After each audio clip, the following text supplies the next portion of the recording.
you.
So this is the 8th eruptive.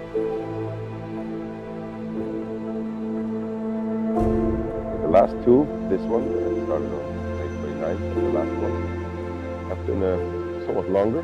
The other 6 were just 2 or 3 days, very powerful eruptions. The last one was 54 days. This one's been going on for just over 2 weeks, since May 29th. So it just keeps simmering. I kind of thought it was dying down. It's flying here over a sort of combination of lava fields from the last eruption. But in the last 2 days, the crater is, well, not technically spilling over. Lava is coming from the ground. We're on the south side here, flying almost directly north. Yesterday there was a big pool of lava here on the south side.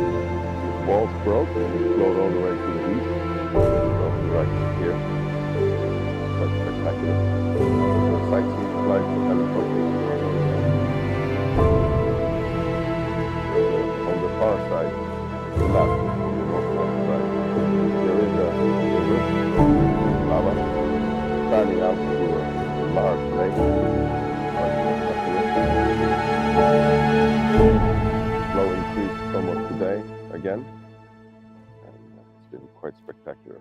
So yeah, I'm just going to fly us up here and sort of buzz the crater and show you both the lava pools, and then turn control over to you. And oh, it's smoking heavily now. It's really changing from day to day. We're starting to see the lava pool here, just in front of it. Now the question is it going to break here on this side, which is the southwest side? Or is it going to flow here to the southeast? Yesterday it sort of flowed in this direction. It's not really visible because of the smoke. We're going to stay here on the left side or the west side. Take a little peek into the crater. You can really see when you stop the drone for a little while that there's absolutely a lot of movement here. So we're going to go to 7.2. You can do this with a drop-down list. You can see how it's just streaming out of there. So most of the lava flow is not in or spilling out from the crater itself, but rather coming up here and on the other side. So let's go there now. It's a bit windy now, about 10 meters a second, which is well doable. Just cuts our battery time a little bit. So let's have a sneak peek here down into the crater.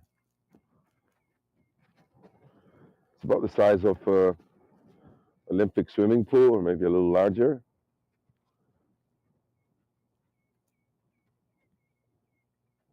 Looking really majestic here.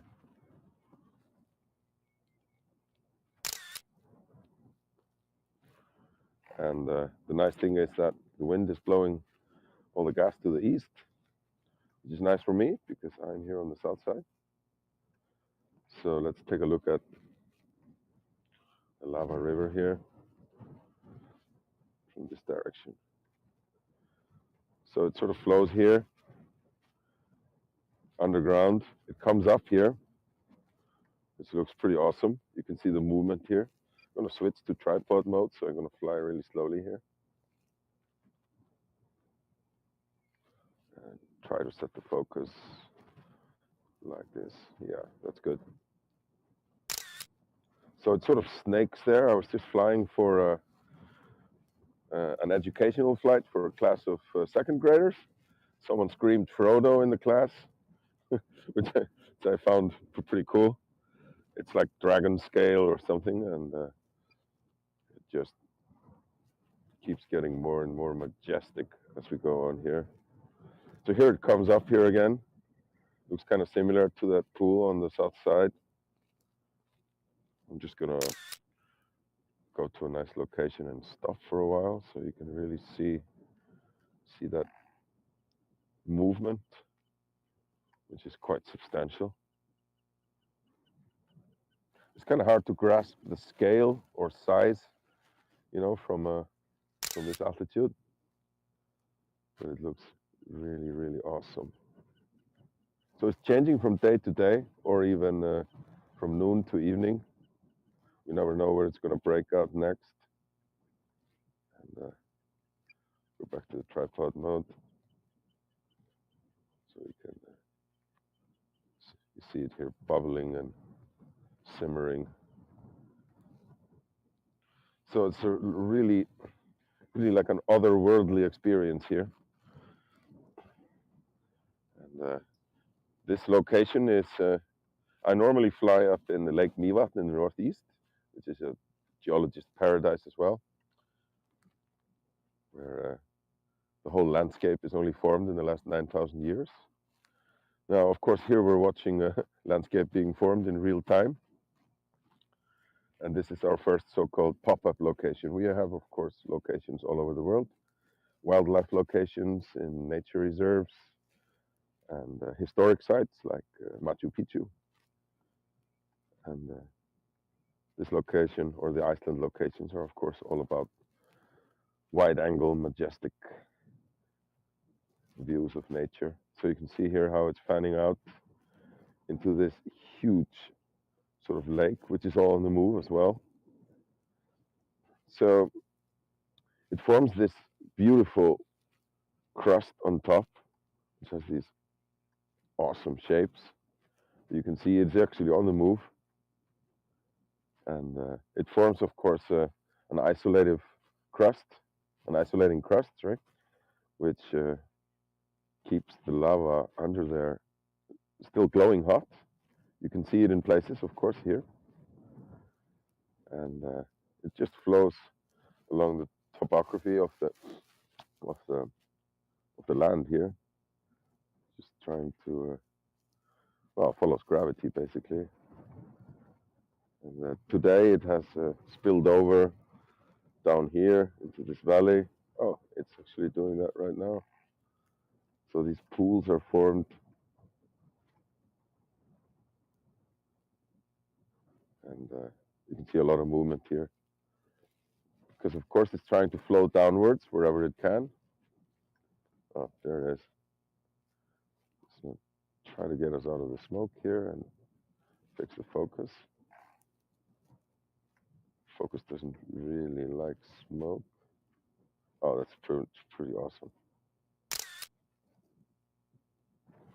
So yeah, you can take pictures with spacebar. I sometimes forget to remind people. Now we provide the full quality photos from the SD card of the drone uploaded to the member area of the website. So it's not just screenshots of your video stream. The drone has 3 separate cameras, so when you take photos, it's actually using a separate camera. Oh, we have a lot of glowing places here at the moment. And so we have 50% left on the battery. I'm just going to turn over control to you here. And you can try that feature like on that glowing part there. So you can use the mouse pointer to double click on any part of the screen. And it'll center the camera on that point. Yeah, I can hear you fine. Oh, that looks great. Yeah, so when you use the drop-down list on the right-hand side to select the zoom level, like 2 times or 8 times, I was doing it manually with my remote, but it looks actually much better when you, for example, if you try just double-clicking on any part of the screen and then selecting 8 times quickly, and you can just jump between places, quickly zoom into them.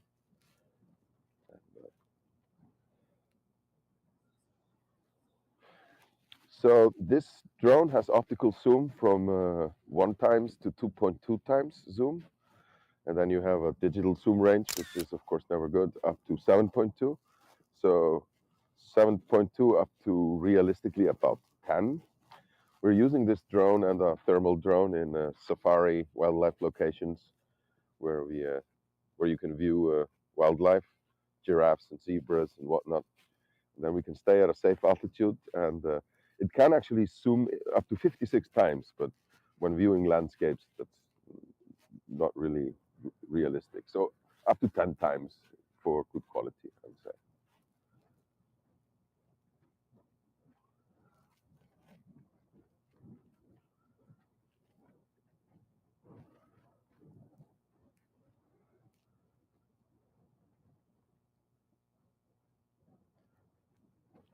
Yeah, you're at 2 times zoom now.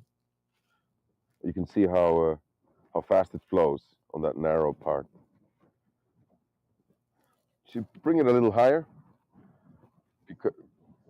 Because of the RC signal. There is the defensive wall, the berm between us. And so take it a little higher. Are you able to climb up? What should I do? All right, I'll do it. Lift it up.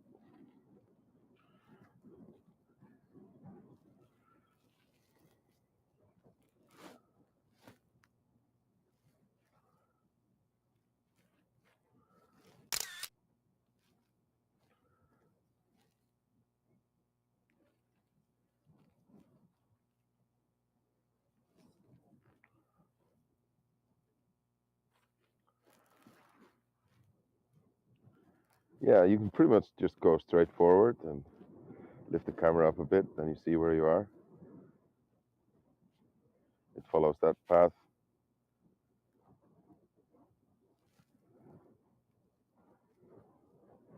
Yeah, so stay on that side, the right side or the west side, so we don't get the camera.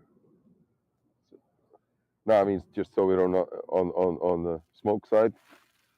That's fantastic. And, so the lava pool here, we don't know where it's going to break out next. It sort of broke out to the top left.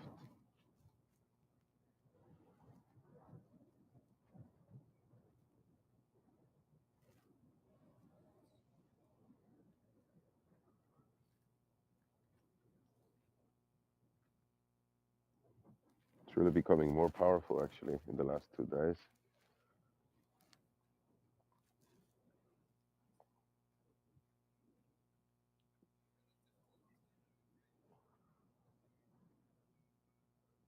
All right, yeah. The drone is a flying weather observatory. I can see it's 5 meters a second, 4 meters a second. That's not so much. But, so you can use more than one control at a time. So, for example, for an orbit shot, you can, on the right-hand controls, skim right and forward, and then yaw with the left hand in the opposite direction. Then you can get this sort of helicopter roundabout orbit shot. Oh, that looks great. It's just great. I'm using manual focus and just adjusting it as we go. Because the fire and smoke will mess a little bit with the autofocus features of the drone. Oh, that looks just great.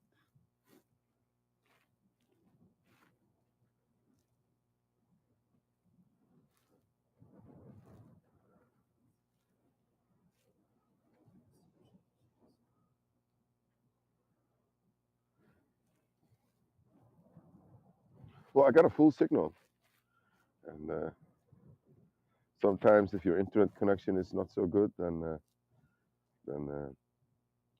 well, if you're holding down a control to the left or forward, for example, it can just lose. It wants to go home pretty soon, I think.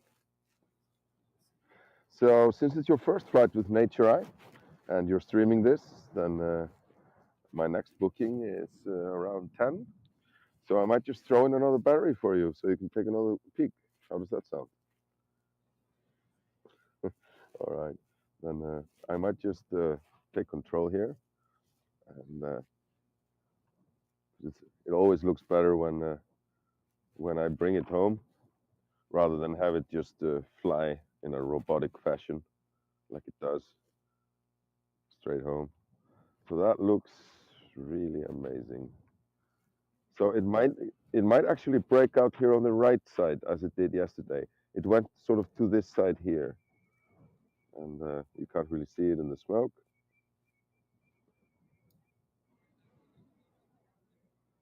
All right, that's great. That's really great.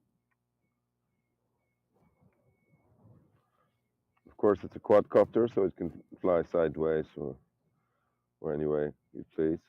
So here we are looking at the beautiful evening sun in Iceland, and that's the site of our geothermal power plant in the Blue Lagoon.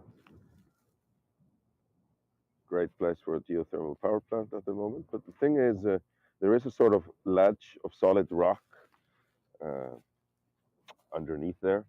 So that's why the rising magma is going left and right, mostly right. That would be west or east. So mostly east to here, and coming up here and then flowing back to over there, sort of. You can see here on there's a lot of outgassing, moss fires and such here on the edge of Sýlingafell Mountain.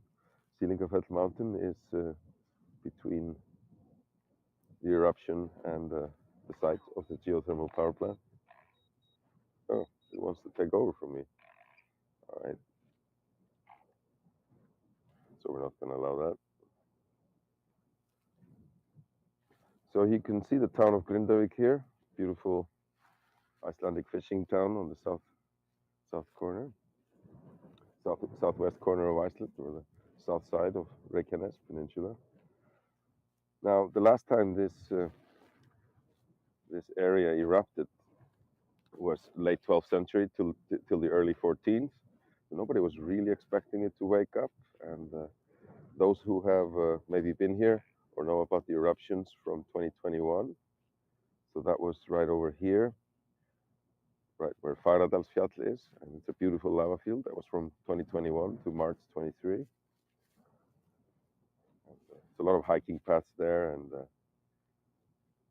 it's completely safe. It's a different fissure system, Fagradalsfjall, and so there's no chance of eruption there. So historically, it has usually moved from one eruptive belt to the other.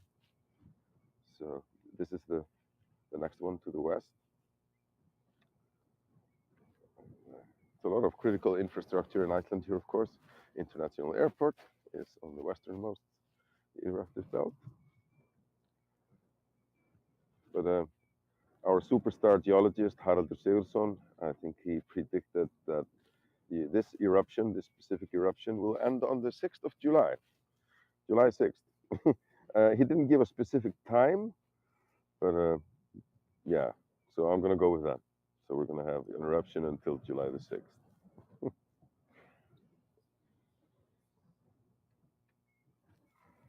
Yes. So his theory is that the next eruption will be moving to the east, whereas most people are actually predicting that it'll go west to a system called Eldvörp. Oh, that's me right here. Just have a better signal up here.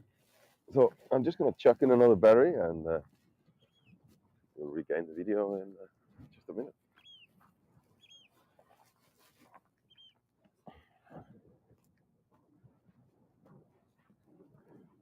So there's the bird population here where I take off.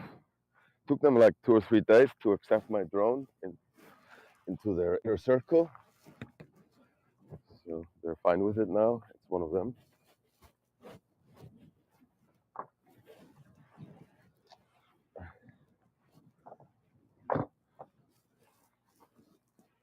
No, they were sort of checking it out in the beginning. Those are wonderful birds. They look like Arctic tern, but they are called tjaldur in Icelandic. I don't remember the English word for tjaldur actually. But they're always on defense here because we're close to the sea, and the seabirds come in here. They nest here, so they will attack a bird 3 times their size and drive it away. All right, so let's go ahead and see if you have a streaming camera. Can you see the camera moving? All right, so you can just go ahead and hit takeoff.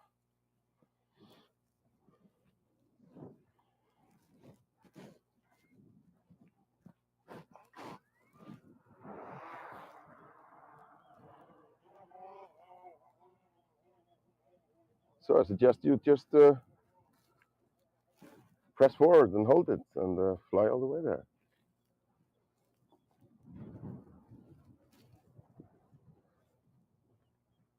Yeah, it goes automatically up to safe altitude, and then your controls are enabled.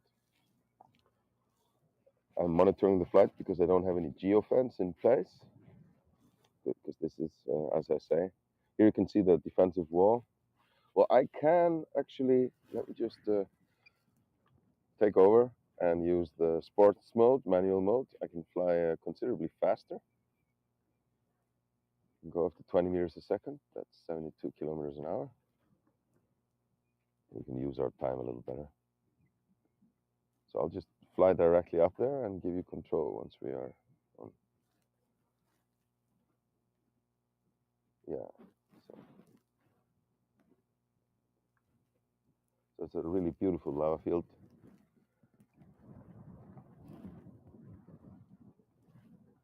The whole place is now like a layer cake of lava fields.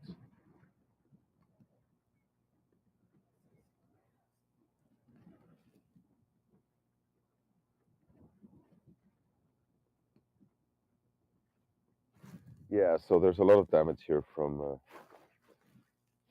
the cracks from the November eruption. No, sorry, from the November earthquake.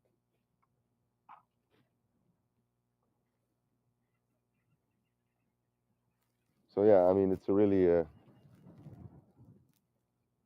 wonderful thing to see, but of course, it's a serious business for the people of Grindavik.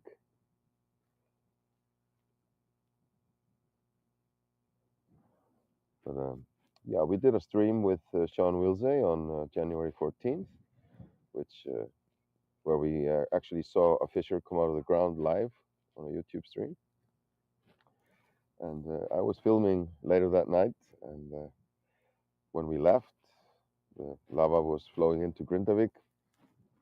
3 houses on fire and lava running down the main street. And everybody had pretty much written off the town. It looked like it was just going to flow, follow the landscape down to the harbor, cut through the middle of the town. But when we arrived next morning, it had stopped exactly where it was last night. So that was very, very fortunate. Well, not for those who lost their those 3 families that lost their houses, obviously, but close call in any case. But the engineers have done an amazing job erecting those defensive walls or berms, and they have held out quite nicely.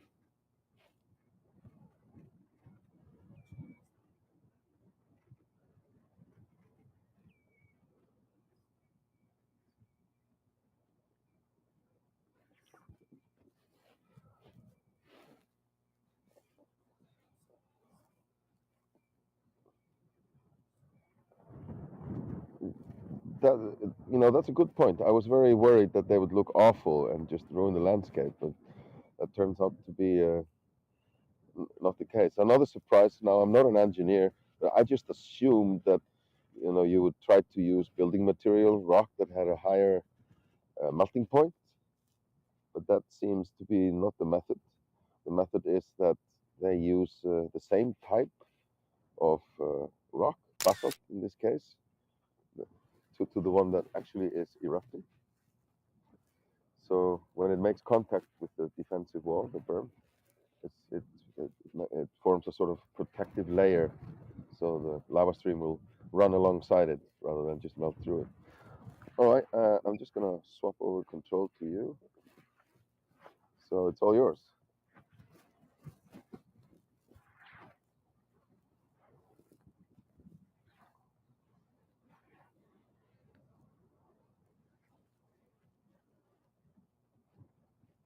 It's gonna break somewhere.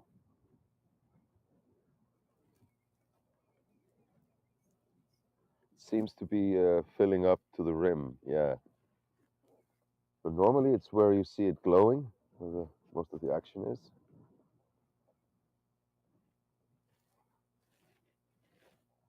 Looks very much like it's going to break out there and flow down the hill. I might even catch that tonight. So just zoom out a little bit to 2.2, or use the drop-down list to select 2 or 8.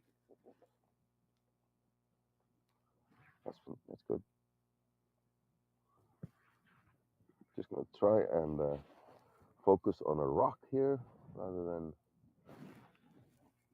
It looks okay.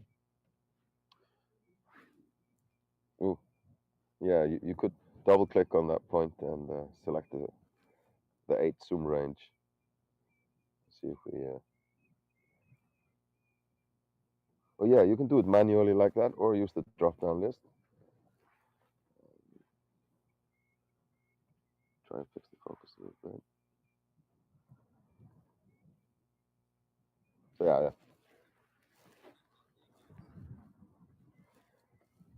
I don't really know.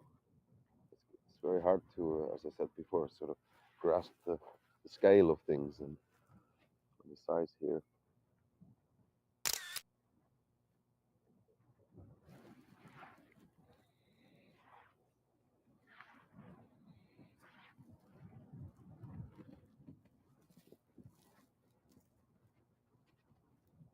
So after each flight, I upload the user's photos directly from the SD card of the drone, the high quality photos. They appear on your on our website in your member area, in your users area. There you have your upcoming flights, your finished flights, and a photo album, which is arranged by flights. Ah, that looks great. So you have 2/3 left on the battery. Flights are always a little shorter when it's so windy. You can just see the smoke going horizontal rather than up.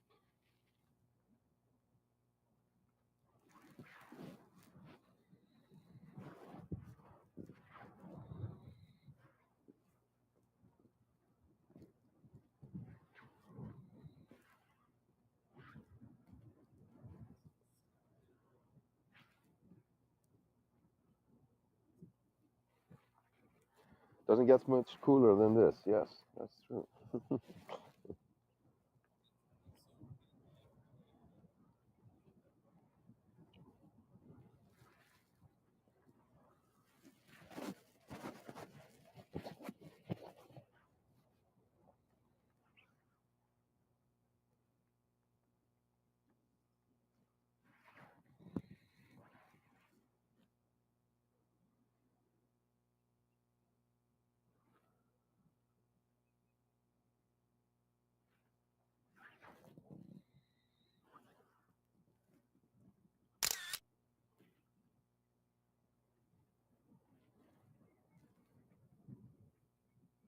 Yeah, it looks crispy.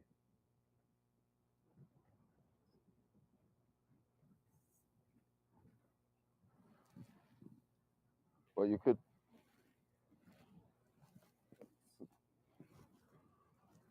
That's the quickest way to do it.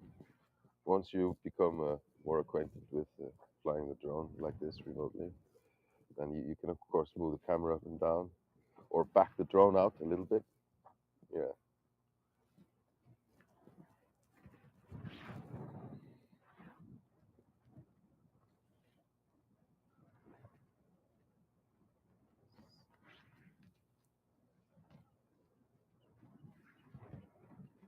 Oh, there it is.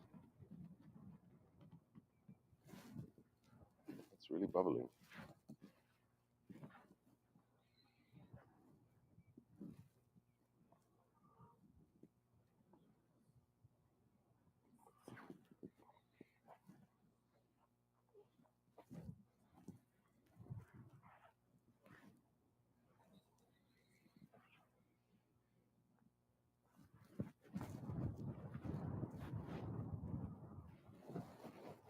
Yeah, obviously you don't see into the crater, or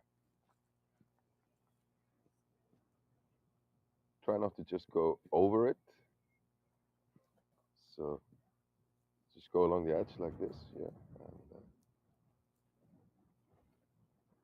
look down into it. We did lose one drone on the January 14th, and Icelandic State TV lost a very expensive drone, I think. No, it was the same as mine. It doesn't matter. But that went into the lava stream.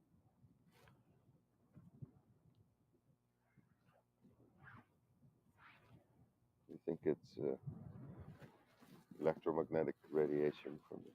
But that was, of course, 100 times bigger. The eruption on the first day, as opposed to what's going on now.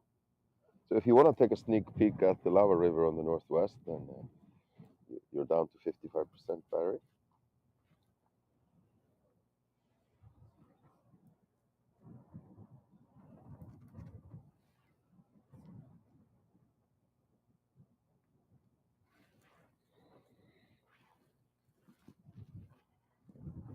Yeah, it's like watching a campfire or a fireplace. You just sort of get lost in time there.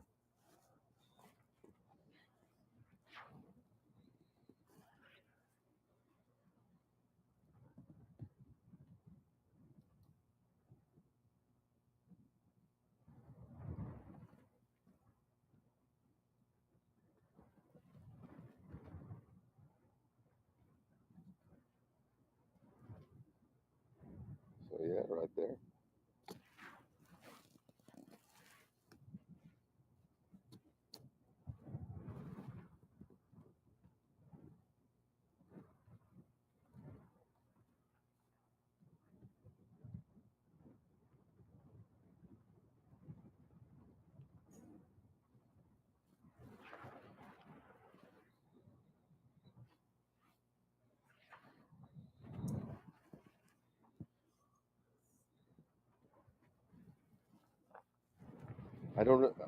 I don't remember seeing this before. So yeah, it's a lava tube, comes out of the ground, snakes into it again, and then fans out into that big stream, which is downstream from there. It's pretty awesome.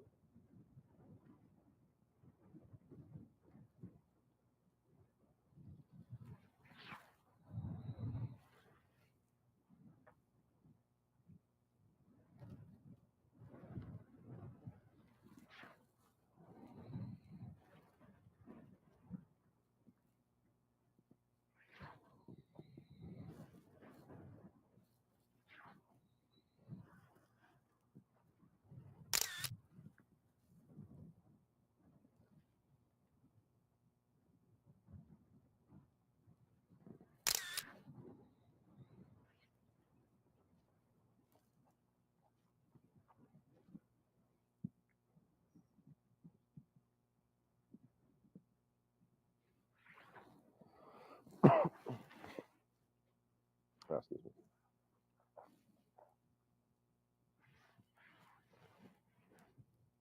Yeah, there we go. That's my favorite part at the moment. I mean,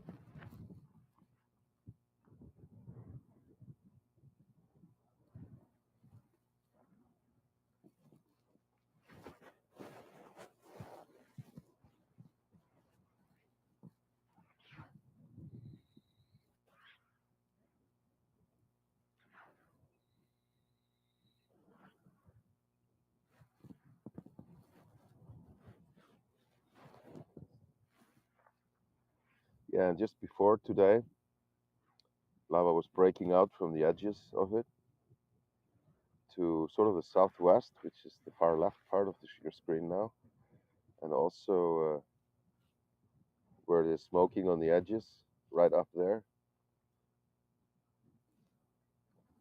So it's, yeah, and sometimes it clogs up and pressure builds up and it sort of just flows directly upwards.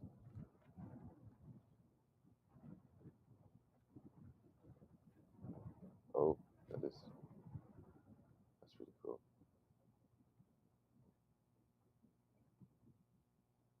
Big slabs just floating there. You can really see how it changes color quickly. So those dark patches have just broken up, but they cooled down much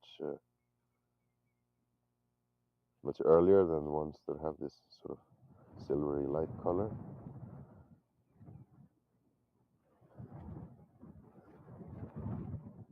colors are great. Although I am technically red-green colorblind, so I'm sure it looks even more majestic to you.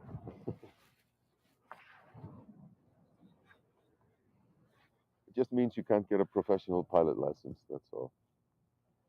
You can see it online.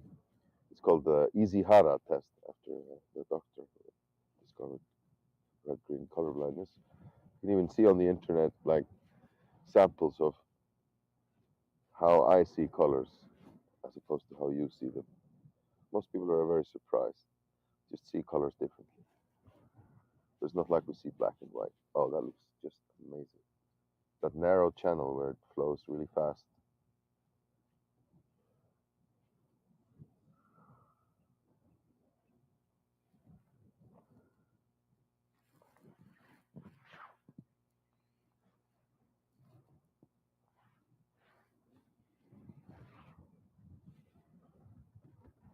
Try and get a good focus on that one.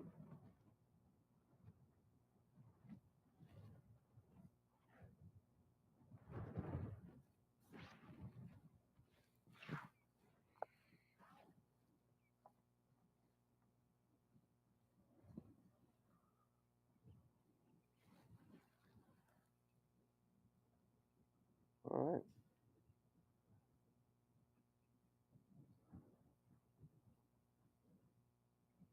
Means it could be cooling down downstream, or just an increased flow from where it's coming. You never know, really.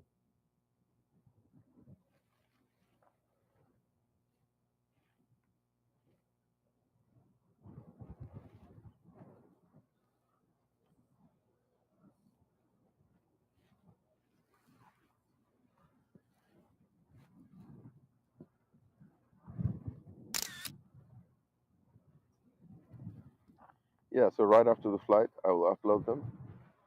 And when I complete the flight, we'll take them back to the member area on our webpage.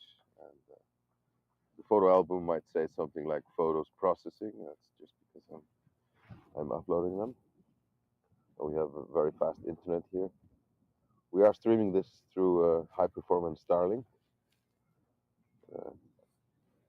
Through high-performance Starlink, yeah.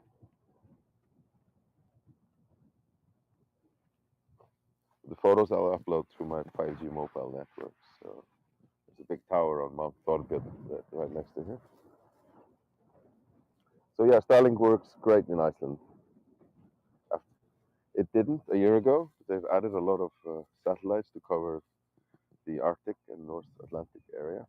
Some of them are on polar orbit, going north-south rather than west-east, which I think is really cool.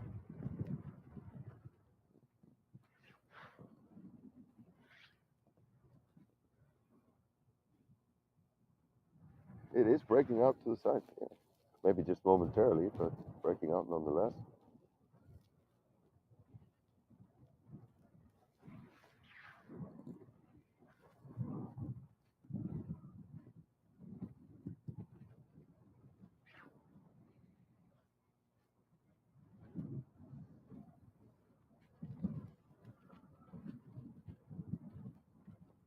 You can always pop quickly back out to 2 times and then down to 8 again. Looks like more flow actually. Looks like the flow is increasing. But of course it's going 2 ways, to that lava pond on the south and to here.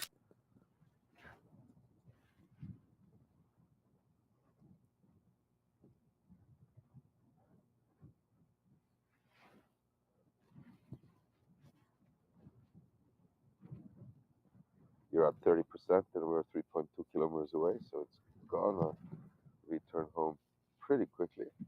You want to try and get your last photo shots. That's a good one.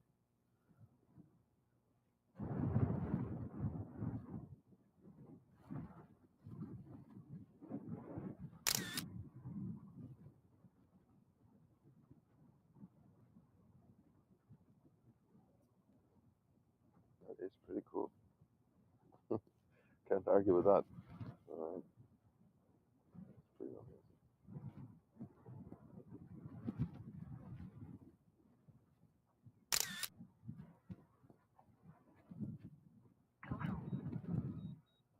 right.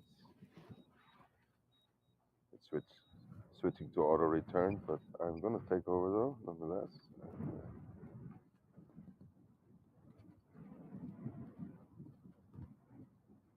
Do a last flyby here.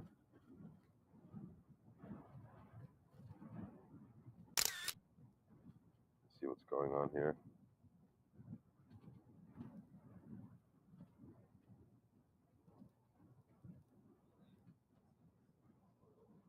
Yeah, exactly.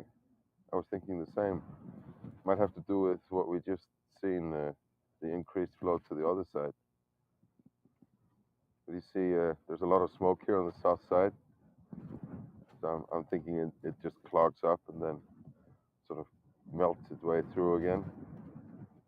So we haven't seen the last of that southern side.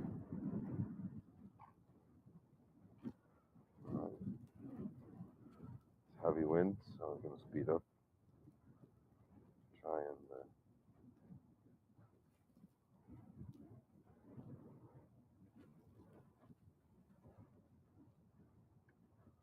some outgassing here.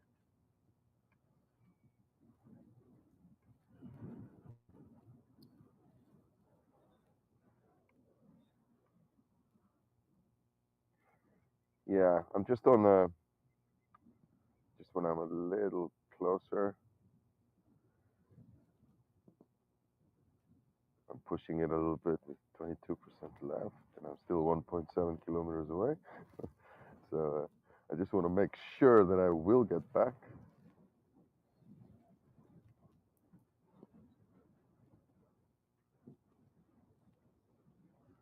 Yeah, I mean, it's shaped such that it's more aerodynamically efficient facing front rather than just to the rear. Not not much so, but somewhat.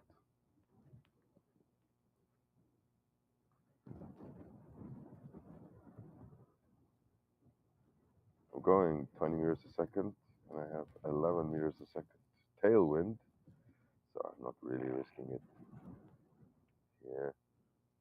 You can control the camera while I'm flying. So we do also work with, you can see in the top left corner, there's something called POI. So we also have these pre-programmed routes. So I don't have any set up here because this is, like I said, one of our pop-up locations, so to say. So on most of our locations, we have these pre-programmed routes where you can select various places to fly automatically to, and then you can just concentrate on working the camera throughout the flight. Most of our places have, something like 2 or 3 POIs on average. I'm all the way to here now.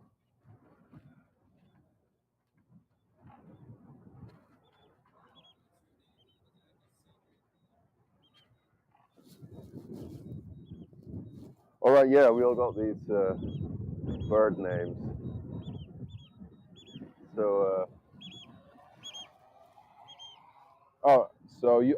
you can see it on the website. So my name is Johan, and so we have guides in each of our locations who have knowledge of the area, its geology, history, wildlife, or nature conservation, wherever applicable. Or in Machu Picchu, someone who knows everything about Machu Picchu and its history and its construction and so on and so forth. So yeah, there's a guide in every place for the private flights, and so I encourage you to check out Nature.